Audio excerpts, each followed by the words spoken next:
Good morning, afternoon, evening, whatever time of day it is, internet. I'm JKyle, and it is the 13th of August, 2015, and this is going to be my vlog for this week. It's been way too long since I've done one of these, so there is plenty to talk about. This week, I'm going to go over a lot of the games I've been playing, and the first thing I want to talk about is Dark Souls. A lot of you guys love the Dark Souls series. A lot of you guys hate it. It is definitely a big name in the industry, however. Like it or hate it, it's made a lot of changes to the way that games are made, and it has brought its own clones, I guess you could say. That's kind of, I don't like the term clones. I think it's a little rude. Imitation really is its like highest form of flattery, and people would say that you could argue that every MMO after EverQuest or even after World of Warcraft, the one that made it really big, is just a clone of those other games. But they've come out with a lot of really good, fun to play games. So, but Dark Souls is definitely something I've been playing. I admit I started playing it once I saw the Dark Souls 3 announcement. I haven't touched that game in months, and it was a blast to pick back up. Of course, me, I love having tons of different characters, so of course I had to make a new character. I couldn't just, I'm not going to just go in and keep playing the one I had already. Although I did get a sorcerer pretty far in that game, which was really fun and difficult to play.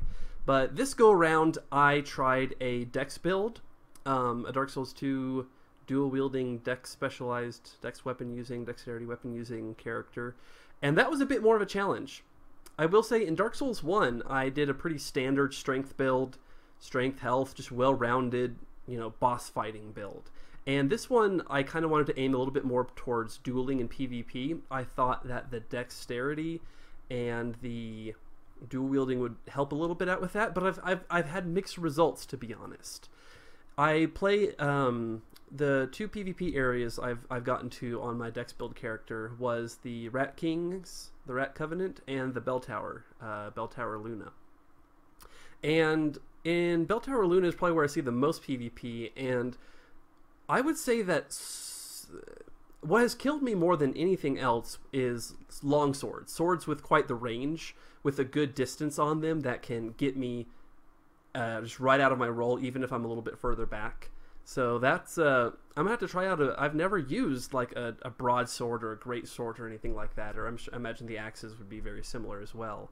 But that seems to be the most effective thing that's killed me. Against the more odd builds, like fist weapons or whips, even spellcasters, the dual wielding was very effective against. Obviously, you've got to do your due diligence in dodging their initial attacks, but if you can catch them in a left, right, left, right, left, right, you can keep them in place for quite some time, because those characters don't tend to have as much recovery. But if you're going up against a well-armored strength build, it's not going to be effective, and I'm finding that that's actually more common than I thought it was, so that's something to look out for. The other character I made, my friend Carl came over, and he did a dex build, two-handed, hit Y and two hands of the weapon. He did a dex build, one of those, and we were playing together, and I was on a strength build, fist weapon build.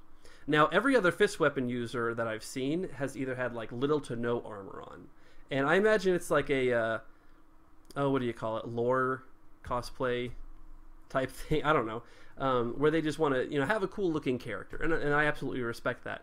But this when I did it, I put on the Drangleic armor, which offers a lot of defense and a lot of stability. And let me tell you, that was an extremely effective build. We one-shot every boss that we came across. We did the Pursuer right next to the bonfire. Then we went and did the Great Giant, the Last Giant. We one-shot both of those. We did it twice, one for each of us. And then we went down to Hyde's Tower of Flame and just burned through that area. Obviously, the Last Dragon Slayer is a very easy boss that we one-shot. And then the Dragon Rider, the one to get into the Tower of Blue, that one was a little bit more difficult, but again, we one-shot it as well.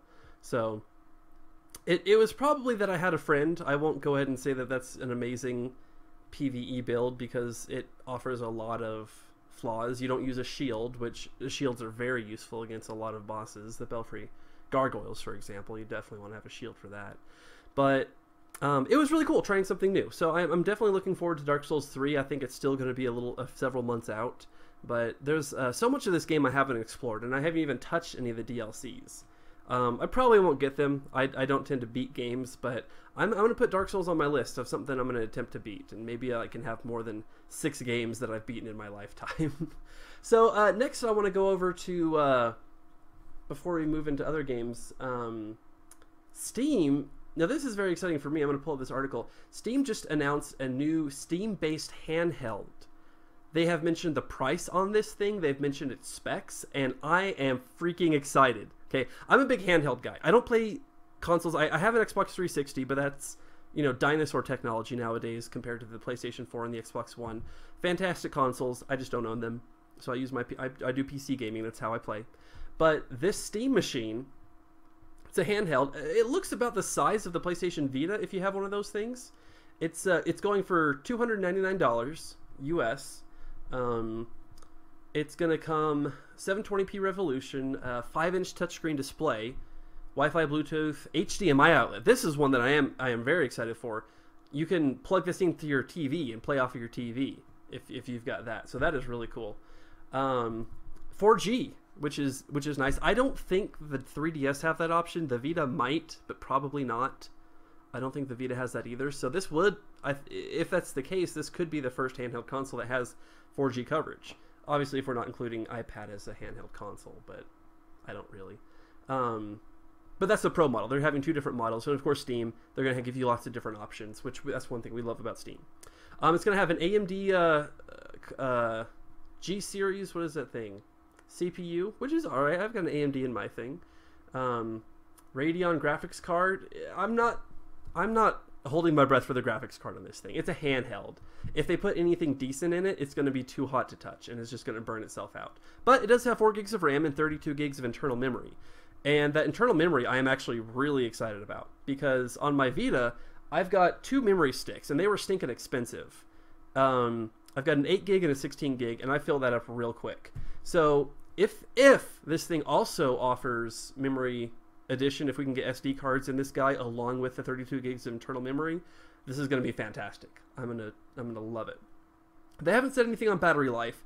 I imagined with something as beefy as this is, well, relatively beefy as far as handhelds go, it's not going to have a fantastic battery life. It might be similar to a laptop where, like, yeah, this thing has a battery, but, you know, you've got to play with it plugged in pretty much. But it will support Dota 2, Civ 5, Half-Life 2 is some of the games that it mentions. Obviously, this thing's not going to run Witcher 3 on any kind of settings. I imagine a lot of the more GPU-intensive games, you're going to have to sit down on the computer to play still. But a lot of JRPGs are coming out on Steam now. The Hyperdimension games, which are fantastic. I've got those on my Vita. There are quite a few games that are going to translate really, really well to this handheld. I don't know how well Dota 2 is going to translate to the handheld. As a MOBA, I'm not a huge fan, but we'll see. We'll see. Smite was able to pull it off, so maybe Dota 2 will make some changes or make some adaptability, or maybe it's the game to go handheld. So who knows? So that is, they haven't released any sort of date other than Q4 2016. So next Christmas, put it on your list. It's going to be exciting. Hopefully, though, we'll be able to play some of our survival games like DayZ, H1Z1, and Ark Survival Evolved. Now, Ark is something I want to talk about. I poured hours and hours into that game. And anyone who knows me knows I love my early access survival games. I love resource management. I love the base building. I love the clan warfare and the clan interactions. In this game, they're called tribes, where you can meet strangers or come together with your friends and build up a base, build up an influence on a server, and train dinosaurs. I know it's not for everyone, but I'm a big fan of the pets aspect. And some people love it just because it's dinosaurs. For me, dinosaurs were kind of like meh, but having a pet was really cool. So there's a lot of fun stuff to do on that game. The reason I'm not playing it anymore is it's not one of those games like Diablo, for example. Diablo, I can pop in and out. I can play once a week, and I can make progress. And I can do well, and eventually I'll get somewhere, or I might get a new good piece of gear at some point. But Ark, if you're not in consistently and constantly, with the living multiplayer environment, you're going to lose all your progress. someone's going to raid your base. It's inevitable. It's part of the game. But generally, players who are on more often, for example, let's say I'm on every day this week, and on Wednesday around 8 o'clock when I happen to be playing, some other tribe attempts to raid our base. Well, because me and my friend's on, we're able to defend our base and go on like normal. Nothing really happens. Well, if you don't happen to be on the day that you're raided, you're just going to lose everything, because while you're offline, there's no defenses really. Ark has tried to implement some mechanics to mitigate that, what with your dinosaurs being able to defend you. There's also some passive defenses you can get and some very strong structures you can build. But in the end, you can cheese dinosaurs. You can just snipe them from above, or get them to glitch through their walls, or just range attack them. So that's really not even a factor, to be entirely honest. And the structures, while there are some that are very difficult to break into, it is possible. So anyone with more time or more of manpower than you, they're gonna break into your base. So it is really unfortunate. But again, all those things are very, very much negated when you have a constant presence on the server. So that's why I haven't been playing Ark. I really want like a good crew to play with. I met some friends. I made some very good friends through Ark that I play with whenever I get on. They have a slightly different play style than me, and sometimes we would butt heads, or even within the group, just each other, everyone butting heads like what we wanted to do, and it was never really unified, and so we were very less effective that way.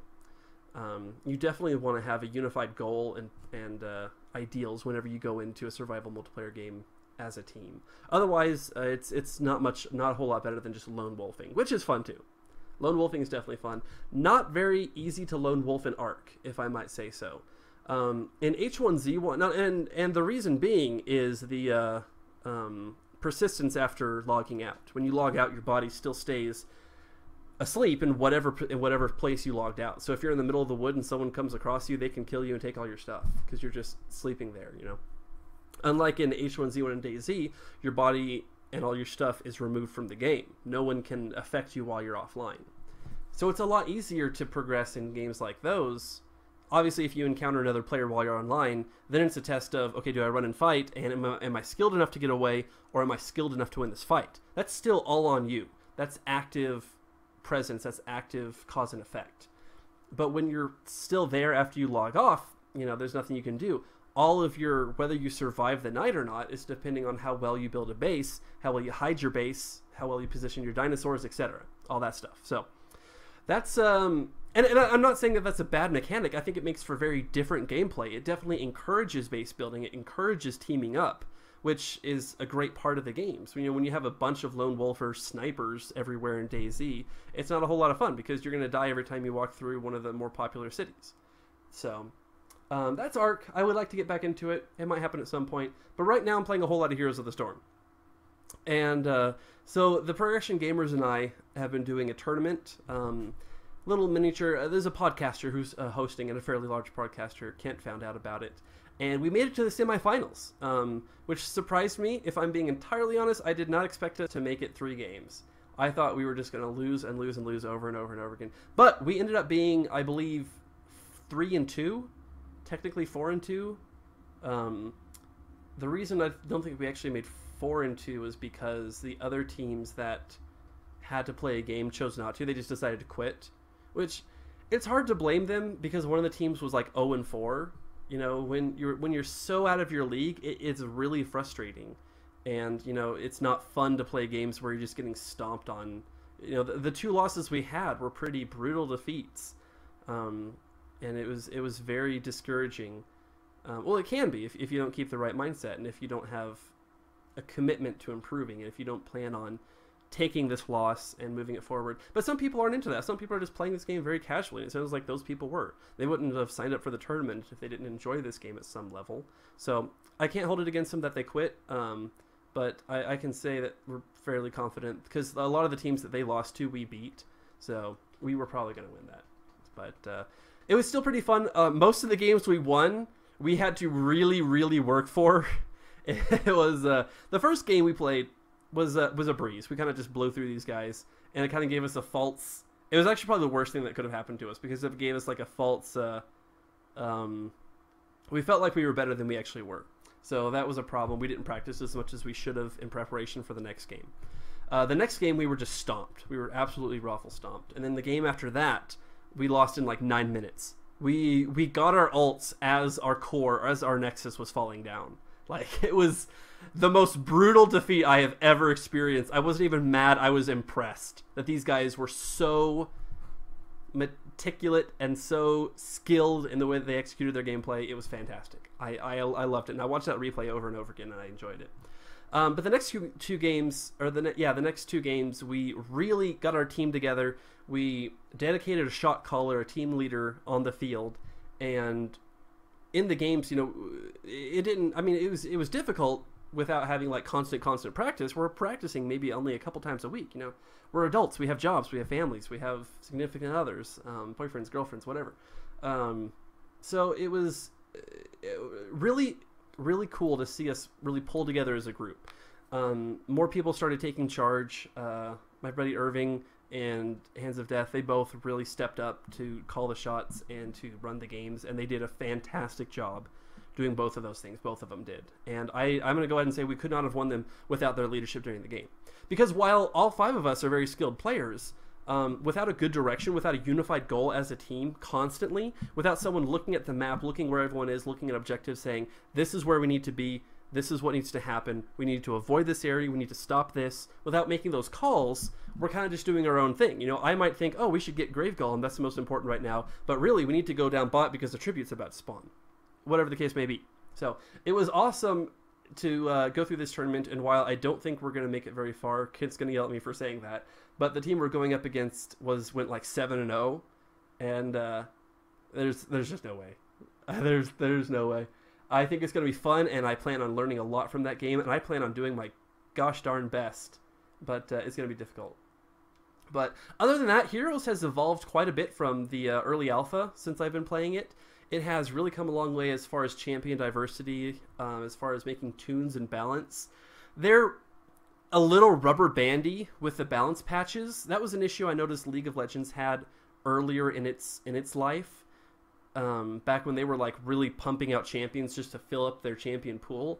I imagine it's because as a company, as a developer, they had to spread their resources between new champion development versus balance versus like all these other departments that they got to do when they're building up a game like that, a MOBA. And I see Blizzard doing the same thing. They've really got to push out champions because they have such a limited champion pool. It's hard to get a diverse meta in their game. We see that and by meta, I mean what's played, what's acceptable, what's most effective, min-maxing your team as far as damage output, crowd control, all those things. We see the same characters. Kel'Thas and Jaina Proudmoore, they're in every single game. Johanna is almost every single game. Malfurion and Lili, Uther, those are the only 3 supports you typically see. Well, you see Rhaegar. Supports are actually in a pretty decent spot. But Anubarak, you're always going to see him as a warrior. Specialist is either going to be Zagara or Sylvanas. And while I love both of those characters, I would like to see more Gazlo because he's fun to play. I would like to see more Sergeant Hammer because she has a very interesting mechanic. I would love to see more Stitches in ETC, Elite Tauren Chieftain. Those are my favorite warriors in the game, and they have like the lowest win rates out of all heroes. It's really sad to see. I still play them, and I still win a game occasionally with them, but not in ranked play. You know, you can't take it there. You'll get laughed out of the queue. It's it's unfortunate. So as they bring more heroes and as they work more on balance and get more data, I'm sure this game will become a large contender in the MOBA field. Hopefully Blizzard doesn't do anything small. I imagine at BlizzCon they'll hold more tournaments and get some bigger names. If they get some of the bigger esports teams, if they get Team Liquid, Curse, TSM, a lot of those guys who have their hands in a lot of different pots. I know a lot of those teams have like StarCraft, professional StarCraft 2 teams or like Smash Bros teams, Counter-Strike Go teams. They diversify their grouping, so they're not like only League of Legends or only Dota 2. So if we can get some of those bigger names to make an investment in this game, then it'll definitely grow as an esport. But the argument against that is it's always going to be the kiddie pool. It's always going to be Mario Kart of the mobile world. And I would give that argument plausible. I say that's entirely possible that this game never reaches the professional esport level that Dota 2 or League of Legends gets. And to be honest, I would be okay with that.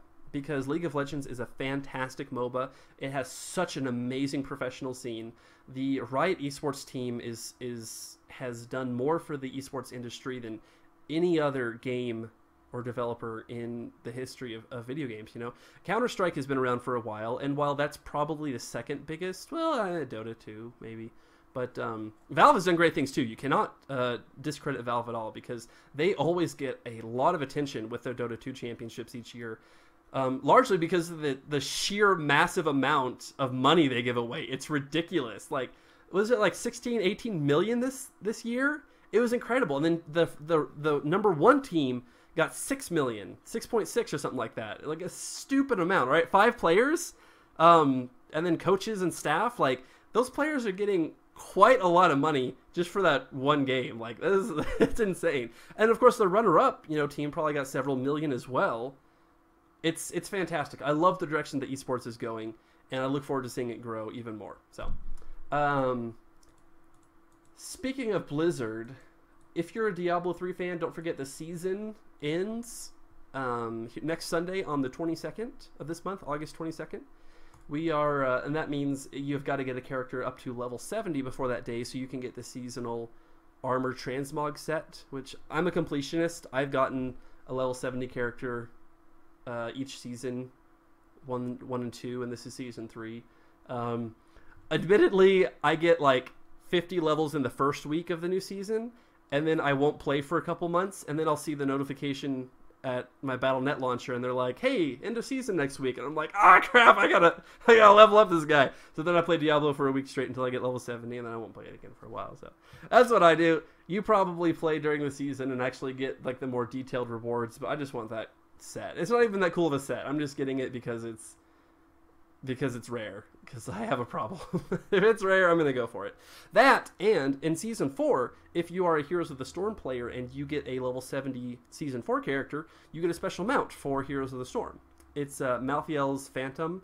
It basically looks like a Diablo or a Paladin's Warhorse with a Reaper of Death theme to it. It's kind of cool looking. But there's definitely cooler mounts in Heroes of the Storm, like the Paladin's Charger. The Judgment Charger that's going to go along with Judgment Uther is going to be really cool, and I'm going to have a hard time not spending a lot of money on that. So that's going to be awesome. There's a lot of cool stuff coming out for Heroes of the Storm. The new medic hero, the Artanis, the first StarCraft warrior, is going to be exciting. And then Rexar and Misha that'll be very interesting play.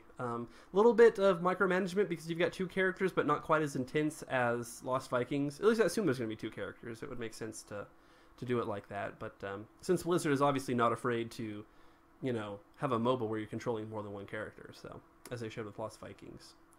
But so that's what I've been playing. This upcoming week, I look forward to playing more Dark Souls. I'm going to try and get as far as I can in that game. I'm trying to stick with a character as much as I can.